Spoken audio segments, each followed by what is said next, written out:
बताएं टैक्स गुरु कैसे आपको मदद करें। प्रोग्राम और thank you so much sir. Tax गुरु से क्या हम लोग कुछ कर सकते हैं आपके लिए, बताएं। देखिए मैंने जो है हाँ हाँ। करीब 9 साल पहले अच्छा। टैक्स फ्री बॉन्ड्स आए थे हाँ हाँ। जो गवर्नमेंट कंपनियों के थे, पावर फाइनेंस कॉर्पोरेशन हाँ हाँ। या REC। हाँ हाँ।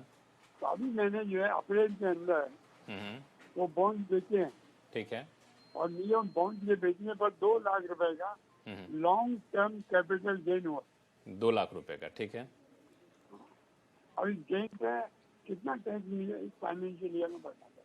ठीक है, गौरी हैं, बताएंगे आप। 24 में। ठीक है गौरी।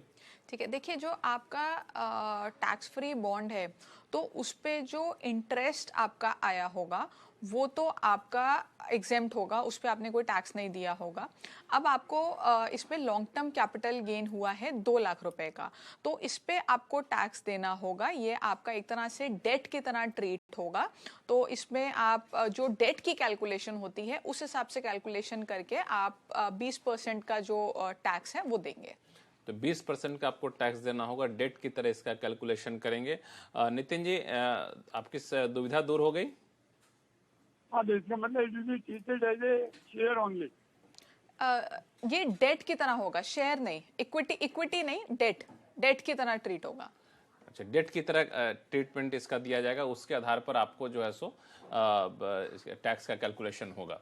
क्लियर है अब? तो मुझे लगता है कि आपकी समस्या आप सुलझ गई है। फिर भी कोई दिक्कत हो तो आप मुझे बताइएगा। तो अगले कॉलर हैं दिल्ली से एन दास गुप्ता जी, जो कि हमारे साथ फोन लाइन पर जुड़ चुके हैं। दास गुप्ता जी नमस्कार। हाँ नमस्कार सर, बताएं कैसे सबसे हैं? पहले टैक्स गुरु टीम को मेरा श्रद्धापूर्ण नमस्कार और हमारे अर्जी को लेने के लिए बहुत बहुत धन्यवाद। नहीं, हमारी पूरी टीम की तरफ से आपको भी नमस्कार। और रखते हुए हम अपने प्रश्नों पे आते हैं सर। जी बताएं सवाल क्या है। सेक्शन 10(11) और 10(12) दोनों रिकॉग्नाइज PF है, ठीक है। और अगर मान लीजिए हम PF एडवांस लेते हैं तो उसको किस सेक्शन में दिखाना है, और रिटायरमेंट के बाद जो PF मिलता है उसको किस सेक्शन में रिफ्लेक्ट करना है, ये हमारा एक प्रश्न है सर। ठीक है। नहीं, देखिए दोनों सेक्शन अलग हैं। जो सेक्शन 10(11) है वो आपका स्टैट्यूटरी प्रोविडेंट फंड है। जो सेक्शन 10(12) है वो आपका रिकग्नाइज्ड प्रोविडेंट फंड है। दोनों में फर्क है। सेक्शन 10(11) जो है उससे आपकी जितनी प्रोसीड्स आती हैं वो आपकी टैक्सेबल नहीं होती हैं, वो आपकी एग्जेम्प्ट होती हैं। जो आपकी सेक्शन 10(12) की प्रोसीड्स हैं हालांकि वो भी एग्जेम्प्ट होती हैं, लेकिन उसमें कुछ क्लॉजेज हैं, जैसे कि आपको 5 साल की कंटिन्यूस सर्विस होनी चाहिए, या कुछ एक्सेप्शनल केसेस पे जैसे डेथ के केस में या परमानेंट डिसेबिलिटी के केस में वो एग्जेम्पशन मिल जाती है। आप अगर वो सारे जो कंडीशंस हैं वो फुलफिल करते हैं तो आप सेक्शन 12 में अगर आप वो रूल को फॉलो करते हैं, फुलफिल करते हैं तो एग्जेम्पशन मिलती है। तो दोनों सेक्शंस अलग हैं, दोनों अलग फंड है। सेक्शन 10(11) आपका स्टैट्यूटरी है, सेक्शन 10(12) आपका रिकग्नाइज है। दास गुप्ता जी क्या बिल्कुल क्लियर है? जी, तो यानी PF एडवांस को हमको 10 सेक्शन 11 में ही डालना है?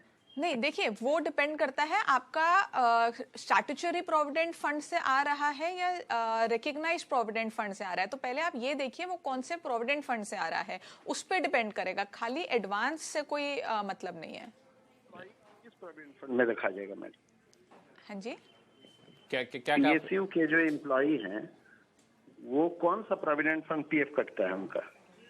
जो आपको सैलरी स्लिप मिल रही होगी उस पे लिखा होगा। आप एक बार अपनी सैलरी स्लिप पे देखिए। तो उससे आपको बहुत सफाई आ जाएगी कि आप किस प्रोविडेंट फंड से आपको मिलता है। फिर उस सेक्शन के तहत आप उसको दिखा सकते हैं और फिर उसके हिसाब से टैक्स की देनदारी आप तय कर सकते हैं। चलिए लेते हैं अगला सवाल। सुमित धर